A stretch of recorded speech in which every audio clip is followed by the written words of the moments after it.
Hi, I'm Ali and a warm welcome to the China Repair Studio. So in today's video, I thought I would just share with you quickly how I would fix a broken jug. Now, as you can see here, it's broken quite large piece here, and I've actually got the piece here, which is, as I say, quite a large piece, and it's actually broken in two places. So one piece here and the other piece here. So it's quite nice and simple. Now you want to first of all make sure it's nice and clean, and I'm using some Scotch tape here. I prefer to use the Scotch tape because you tend to not get such a residue when it comes off.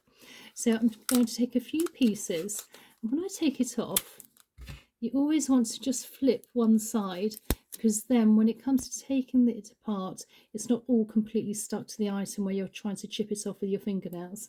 And so I like to just get a few pieces together again, and always fold one side. And let's just do one more.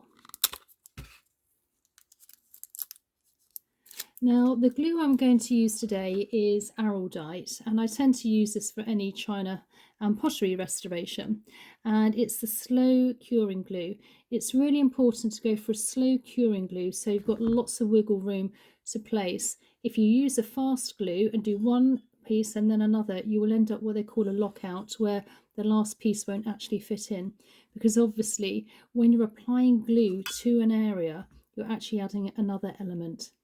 Now I like to collect bottle tops, and I've got a bottle top here just to mix the glue in. They're also quite useful if you're going to use painting as well, to mix paint. And I have here a cocktail stick. So let's first of all apply part A of the araldite, and it's very easy to get hold of. I will leave a link in the description box down below if you are interested. So we just need just a little bit, and always remembering to put the top on straight away, and then part B, so just that way. And again, we just need equal quantities. And then once we've done that, we'll then use the cocktail stick to start to mix. Now, first of all, it comes, part A and part B is in two very slightly different tones of colour, if you didn't notice before. And when you start to mix it, it starts to go cloudy. And this is a good sign. That means it's really mixing well. And then once it's nice and cloudy, you'll know if it's completely mixed up.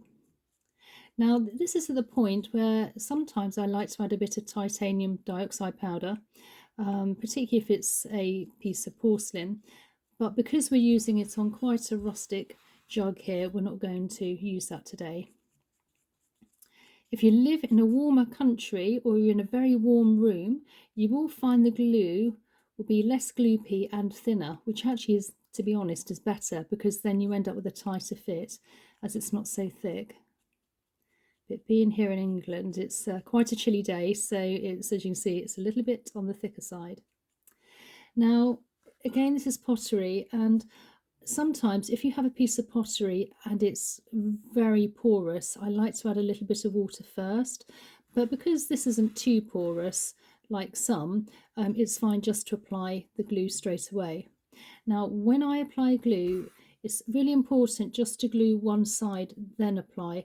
If you apply the glue on one side and the other and then put on, you'll find the glue will want to draw apart. So I always like to just glue on one side.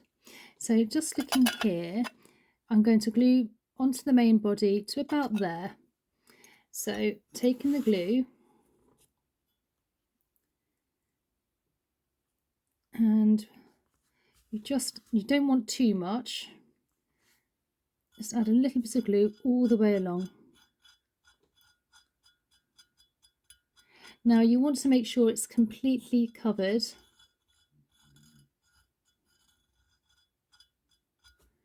But obviously if you have too much glue, it's going to overspill, so you need to be quite careful. And then just gently work all the way along. So pieces of pottery are very susceptible to breakage. And then adding a little bit more.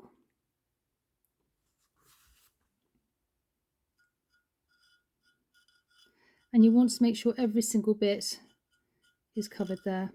Now what I like to do, once I've actually applied the glue, I like to take the other part of the cocktail stick, or a new one, and just glide along, just to get rid of any surplus glue, and also if I've missed any pieces, any places, that will just like fill in as well. So once we've done that, we'll now take our piece and find out where it is. It's quite useful if you have a pattern, it's easier to tell. And just very gently apply and slot in. And this is a point where you just want to hold it slightly, and if there's any surplus glue, let's just wipe it very lightly with a very light damp cloth.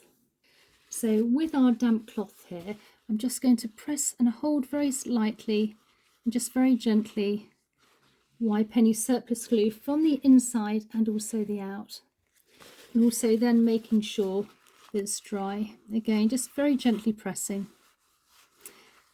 And then we'll take our Scotch tape here and just press and hold. Now I like to press one part and then really pull it fairly tight, and then onto the other part of the body there. So let's just do one more. So again, press and then just gently pull. So now we have our other piece here. So again, this time I'm going to apply the glue onto the bits which is chips and the piece which is actually. So now I'm going to actually add the glue to, let's actually add it to the actual piece here rather than the main body. So again, I just take a little bit of my glue and then just gently work all the way along and keep moving the glue along, making sure that we haven't missed any parts. And then on the other side.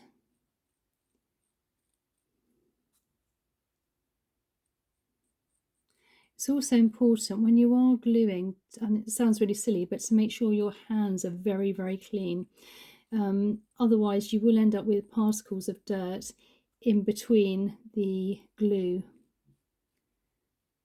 And there we go. So once we've done that, again, we can take a new part or even wipe an old bit and just make sure that we haven't got too much surplus glue and we haven't missed any parts here with the glue. And then just going over and then on the other side. So then once we've done that, just gently want to apply, and you might have to wiggle things around a little bit, but that's actually gone in quite nicely.